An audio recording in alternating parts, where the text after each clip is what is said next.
actually can't believe this story is real.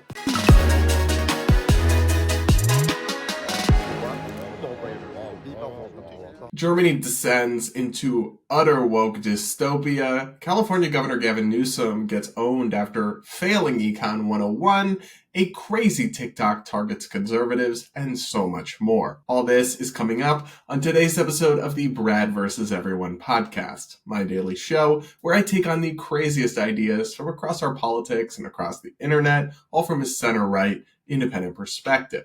If you're new here, please do consider subscribing and sticking around. And regardless, do hit that like button as we go and do comment with your thoughts. I do take the time to read the comments and I always pick a few to respond to in every episode. I'll definitely pick yours if you leave it with a super chat as well. First, guys, thanks to everybody who's already purchased some merch from the new merch store. If you missed yesterday's announcement, we now have Your Math Isn't Mathing and Your Delulu is Showing merch available, so check out the link in the description and get yours now while it lasts. Alright, now we gotta get into today's main topic, which is a story out of Germany that just shows us how even a Western, supposedly free, liberal democracy society can actually descend into an authoritarian and dystopian nightmare without the kind of legal protections for the freedom of speech that we have here in the US. Essentially, a German podcast was just forced to delete an episode and threatened with prison time and a massive fine because they dared to misgender a trans woman. As Redux reports, a podcast episode of Haas and Hopf had to be deleted by court order because the moderators called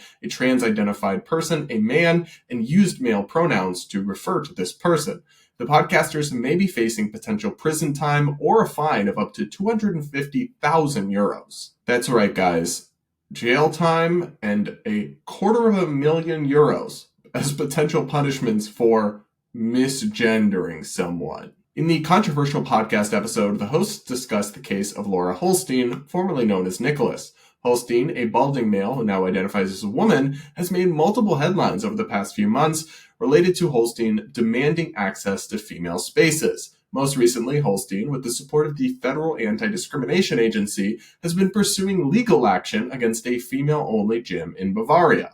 So guys, this trans individual, Holstein, was not a random person. They were someone involved in public controversy because they're a trans woman and they were trying to force their way in through using the law into female-only spaces in Germany. And these podcasters covered it and discussed the story, and because they apparently don't believe in kind of the notion that a trans woman is a woman, used he, him pronouns to describe this person and spoke about them as a male. You or I might think, that's not super polite, that's inconsiderate, or you might say, hey, that's their opinion and they have every right to it. But either way, it's a question of free speech, right? They have the right to speak their mind, but apparently the German courts do not agree. A regional court in Germany has now stepped in to order the censorship of the Haas and Hopf episode related to Holstein. The hosts, Kirash Hosenpour and Philip Hopf, have also been prohibited from referring to Holstein as a man and using male pronouns for Holstein. So now they've got courts telling individuals what words they're allowed to say out of their mouths. That's totally normal and not at all Orwellian. In a post to social media, Hosenpour posted screenshots of the letter they received from the court. Among the orders made in the document are that the two hosts are prohibited from, quote, distributing, publishing, or having third parties distribute or publish statements that correctly sex Holstein. Among those statements include that Holstein is, quote, a man who feels he is in the wrong body and, quote, still has his dick. Our podcast episode about the legal drama of a person who was born biologically male but wanted to go to a women's gym with the support of the Independent Federal Commission for Anti-Discrimination is now offline, he wrote. That's right, guys. Part of what they were doing in this episode was criticizing the policies of their own government. But even that, not allowed. In the court's letter, the hosts were accused of violating Holstein's personal rights by referring to Holstein as male because Holstein is, quote, legally and socially recognized as a woman. In addition to being forced to delete the episode, the hosts are facing a €250,000 fine for violating the law, and if this cannot be paid, up to 6 months in prison. If the offense is repeated, they could be handed a 2-year prison sentence. As a result of this ruling, they have deleted the episode, and they're asking their fans to not even share clips or segments because they could get in further trouble for that. Guys, no matter how you feel about the underlying issue, and I personally do respect people's pronouns within reason, this is nonetheless an egregious attack on free speech and a grotesque act of state censorship. You absolutely have the right to refer to people in ways that hurts their feelings. That's just a basic part of free speech.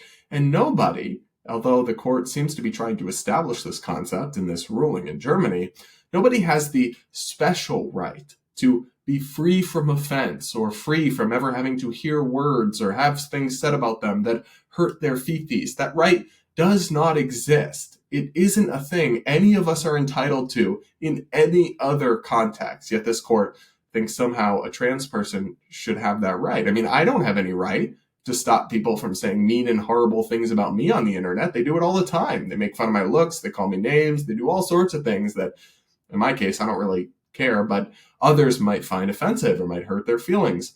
But that's their right. And that's the thing, right? Is that if you don't have the freedom to speak words that might upset someone, you don't have the freedom to speak at all. You can't say anything, at least not anything of substance on any issue of importance, because there's a reason those issues are controversial, that they divide opinion, because people feel strongly about them. You couldn't speak about economics and the welfare state. You couldn't speak about abortion. You couldn't speak about any LGBT topic. It's hard to think of a single political issue you could actually speak about if you're not allowed to ever risk offending someone or hurting someone's feelings. No one is entitled to the world as a safe space, to be free from offense, to never have to hear things that might hurt their feelings. And that's a special right that nobody should be given or granted under law. It's totally incoherent and, in fact, incompatible with the principles of democracy and of a liberal, open society. It's also entirely self-defeating as a form of social activism. This person is clearly a trans activist who at least thinks that they are trying to advance trans acceptance. This is not how you do that. You can't bully people. You can't crush them with the state into accepting and tolerating you and to viewing you positively. All you're going to do is engender more resistance and more backlash. There are millions of people out there who will look at this story and they will not come away thinking the trans person in this story is the good person. I almost said good guy, but wouldn't want to get in trouble on that one. To me, this story is a microism of how the trans activist movement in general has taken the wrong page out of the gay rights movement's book, because the gay rights movement was very much about assimilation and acceptance and let us live our way of life. And now the trans activists have moved on to this, not just I need to be free to live how I want, to call myself what I want, to dress how I please, which I fully support, but and you will affirm me. I have a right to make you bend the knee to what I believe. That is a very different proposition, and it's one that most common sense people are never going to be willing to accept, frankly. And so you're only going to engender backlash and force people or prompt people to dig their heels in, because that's what people do when you try to force something down their throat. They resist it. And I think that's what's going to happen here and what's happening more broadly. To me, these kinds of stories out of Europe are also another important reminder of something I think a lot of Americans take for granted, which is our First Amendment. Because without legal strict protections for free speech, you do have stuff like this, even in liberal democracies, even in developed nations, even in first world countries with Western values. There are still people who would easily, if they could, seek to crush and destroy people who disagree with them or who offend their sensibilities with the full force and weight of the government. And if we didn't have the First Amendment here, you'd be kidding yourself if you think, oh, well, they wouldn't do that. No, they would. They absolutely would. And maybe it wouldn't start this blatant, but it would get there real quick. And that's why even pro-trans people, even super left-wing people should still support the First Amendment, right? Because in red states, it'd be your views that would be considered controversial or beyond the pale or would be on the chopping block. we have to all cherish those legal protections that protect our right to avoid these kinds of dystopian, Orwellian outcomes like we're seeing in Germany and in the UK and in many other places all over the Western world. And it is bizarre to me because, without going into too much of a tangent, you would think that Germany, of all places, would understand the perils of government overreach and authoritarianism and censorship.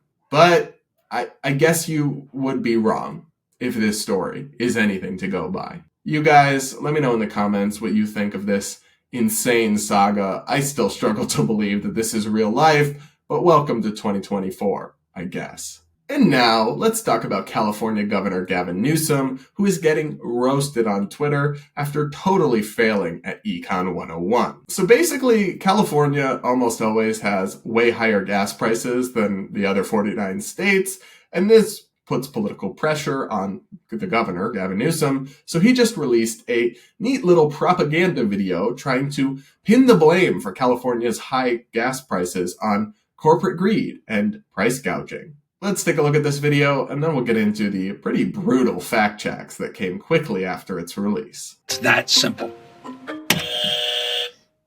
Next. Hey, California. It's Gavin Newsom here. The question I get more often than any other this time of year is, what's going on with the price of gas? You ever wonder why it's so high? Big oil, well, they say it's about our climate laws.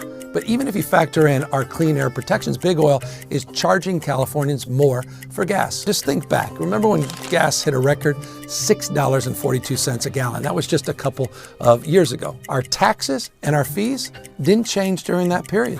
And crude prices were actually down during that same period of time. Yet our gas was $2.61 higher than the national average. What spiked were industry profits. And that's why we passed a new law to crack down on this price gouging. New tools to investigate and stop big oil from overcharging you. California's Energy Commission is even working on a price gouging penalty to keep them in check. 4 companies, this is important, 4 companies control 90% of our refining in California, and they're driving up prices at your expense. Don't buy scare tactics from big oil. Our clean air policies aren't the problem, greed is, and we're fighting to make sure you get a fair deal at the pump.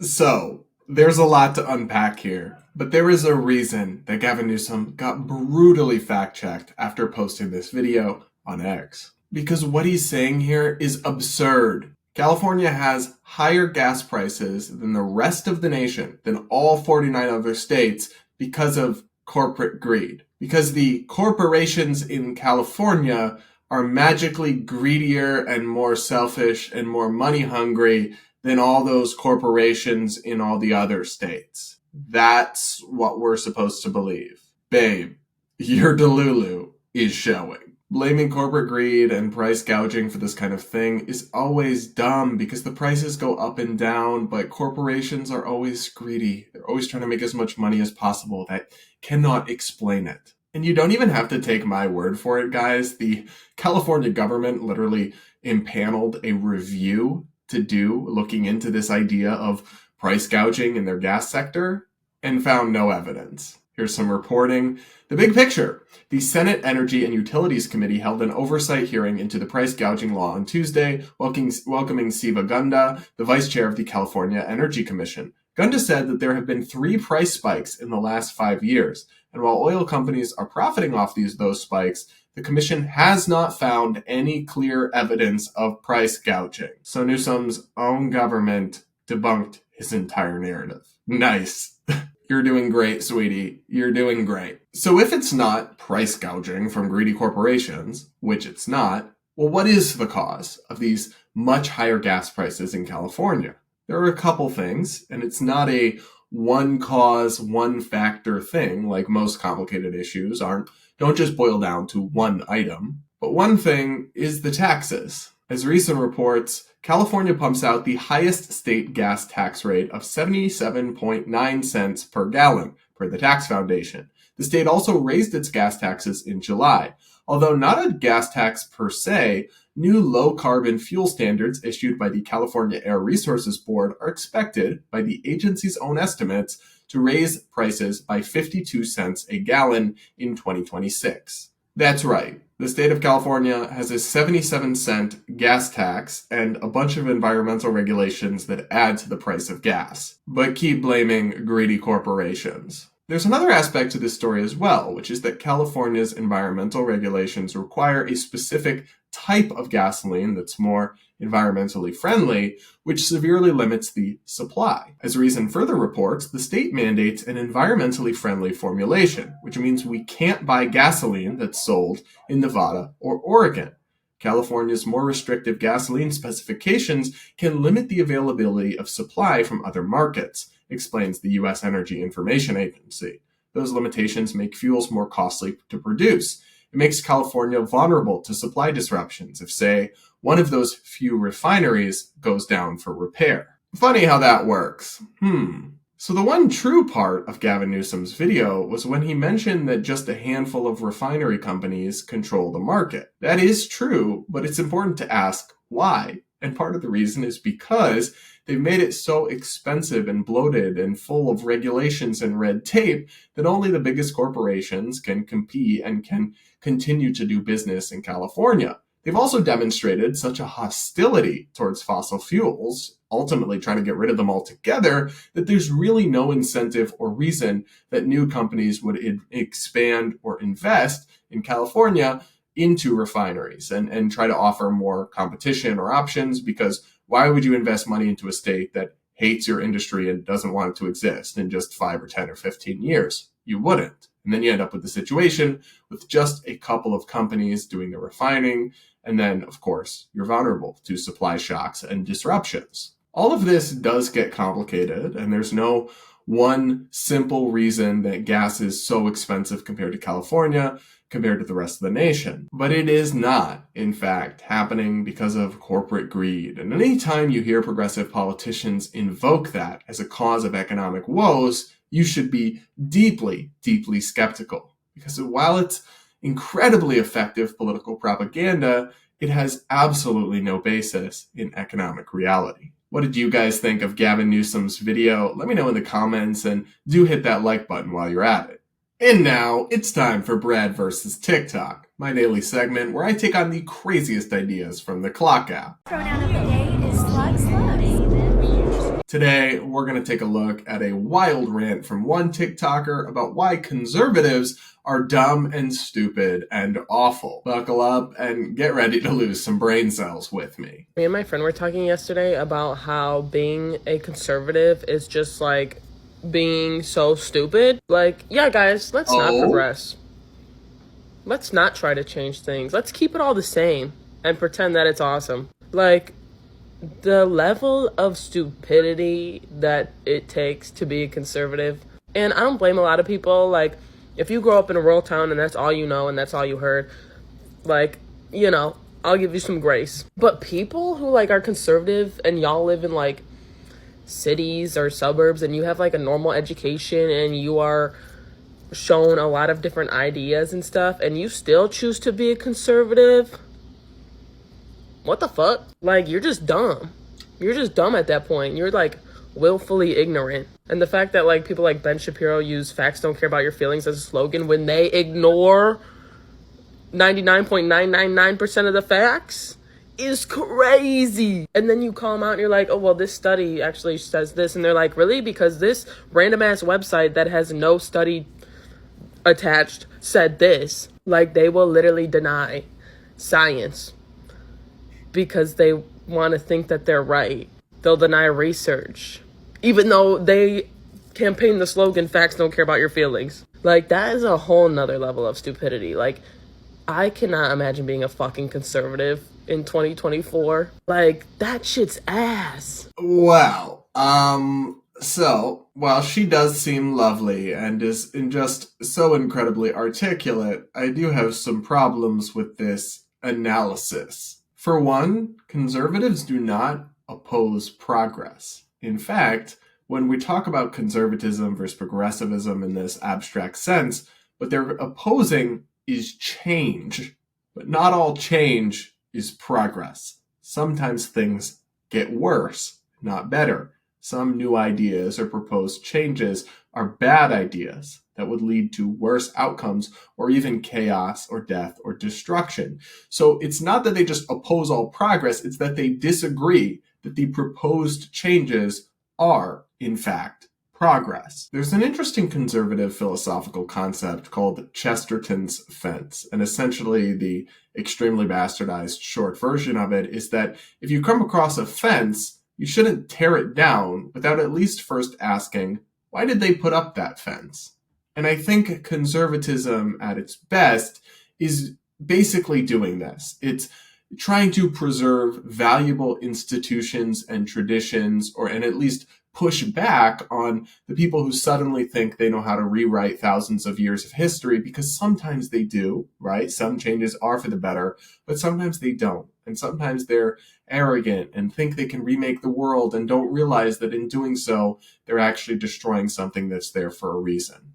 And that's why I actually see a lot of value in both conservatism and progressivism as general concepts and ideologies and perspectives in a society. You need that push and pull. But people like this are incredibly close-minded and think the world is so simple that it's just good guys versus bad guys, and that one ideology means you're just stupid and dumb, and the other one means you're wise and brilliant.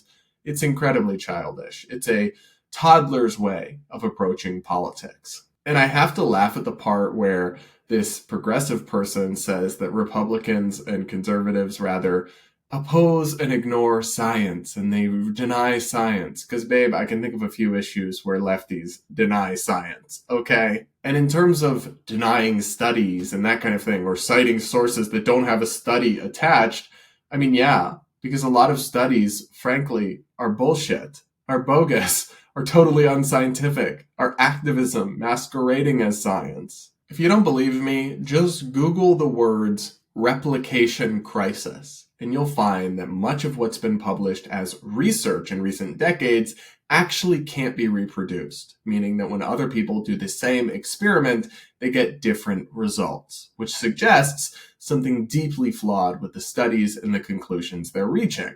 So we can't just accept studies as gospel. They're one tool that provides useful information, but we have contradicting studies on different topics, and just because a study says something does not mean that it is so. And that's actually kind of a lazy and shallow form of thinking that many progressives engage in, where they essentially outsource their thinking to academics in an ivory tower somewhere who've gotten an idea laundered through an ideologically corrupt echo chamber of a peer review process. Unfortunately, though, the commenters on TikTok kind of ate up this chick's video and just loved it. One person wrote, I realized this when I was like 7, 28 years ago. It didn't make sense to me as a child. Like, one party wants to grow and one wants to stay the same forever? How do we stay on top? So you think you figured out the world at 7 years old, but the other people are the ones who are stupid and simplistic. Got it. Another person writes, you're a conservative for 2 reasons. Either you're ignorant or you're evil. Yeah, I don't have a lot of respect for people who actually think the world is so simple that good people can't reach different conclusions on complicated political, moral, and social issues. It just, to me, reflects a shallowness of your thinking and a closed-mindedness that I don't have a lot of time for. Another person writes, this is why I also have no patience for moderates in this day and age. Moderates are just embarrassed conservatives. Yeah, of course, I should have seen that one coming. People like this would call me a conservative, even though I wouldn't use that word to describe myself. And what's funny about that is they are essentially like saying, if you're not fully with us, you're against us, and therefore pushing the moderates into the arms of the conservatives. So it just makes no sense as a matter of strategy. Another person writes, right, like the opposite of woke is asleep. They literally want to close their eyes. You've got it. You've got it all figured out. Conservatives, they just want to close their eyes to the world. Totally right. Great, thoughtful analysis. Where's the Nobel Prize in political science? Give it to this lady. Another person writes, conservatism is rooted in spite. They don't want this country to get better because they're fine with their level of suffering as long as minorities suffer more. Wow. The pessimism of this worldview is really something. You think so many of your fellow Americans just hate everyone and just want everyone to suffer? No, it couldn't be that they have different ideas about how to improve things or what will work or what won't. They just are happy to suffer as long as some of their fellow citizens suffer worse. Dude, your pessimism is off the charts, and the bad faith is off the charts as well. Like, I don't look at leftists this way. I think they want good things most of the time, but just have ideas that I think are deeply flawed and wouldn't lead to good outcomes. And in many cases, or in some cases, I disagree on what those ideal outcomes are. But it's like, I don't think they hate everyone and want us all to suffer. That's a very myopic view of the world and of your political and ideological opponents. But unfortunately, that's the level of analysis that passes for political thinking on the hellscape that is TikTok. Let me know what you thought of this crazy video and the even crazier comments in the comment section below. And now I'll wrap up the show with a few of your comments from the last episode. One person says, here's an interesting dilemma, Brad. If you want the ringleaders of the group spreading misinformation about the Chase Bank glitch to do jail time, how do you then defend all free speech? If there is a ringleader behind this trend, then you are jailing them for inciting stupidity. We have to recognize the power and reach of social media and realize that there are people who are spreading confusion, misleading, inaccurate information, sometimes on purpose for nefarious reasons, which I don't think is the case in this Chase glitch. This is just stupidity spreading over social media. So I should clarify this. I wasn't saying that people who just posted about the Chase glitch should be arrested or anything. I agree with you. People are just promoting stupidity. That's not a crime. I'm saying the ones who admitted online to doing it, and they should be prosecuted for the actual act they did, which is a crime, and that would show people not to be so quick to follow these ringleaders. By ringleaders, I meant the people who were doing it and leading by example, not just people posting about it. I don't ever want to criminalize the sharing of stupidity because I do believe in free speech for all. Another person says, so, no offense, but I was shocked to find out you're 6'3". I always imagined you being like 5'9". Wow, okay. LOL. But anywho, regarding to Trump, I'm very intrigued to see him take on a more liberal approach to a lot of things, like how he said he'd veto a national abortion ban and is now getting behind marijuana legalization, at least in Florida. I'm wondering if this is genuine or if he's trying to win over more voters. I don't know if it's genuine or not. My opinion has always been that Trump has really strong feelings about a few issues like trade and immigration and a couple other things. And on everything else, he's kind of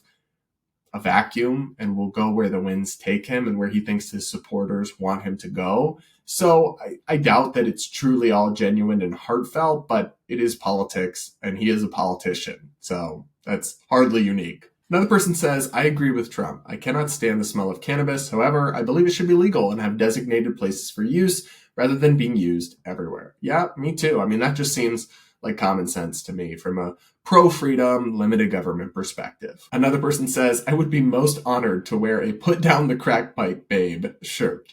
Well, we will work on getting you one. We will. I just might have a little bit of a tough time with the merch suppliers, getting them to put crack pipe on a piece of apparel, but I will do my best. Another person writes about the whole gender fluid thing. It really does make me sad that we've gotten to the point where pushing sexist stereotypes is considered being an ally. Yeah, I agree with you. But again, this goes back to my point. Not all change is progress. All right, everybody, that is it for this episode of the Brad vs. Everyone podcast.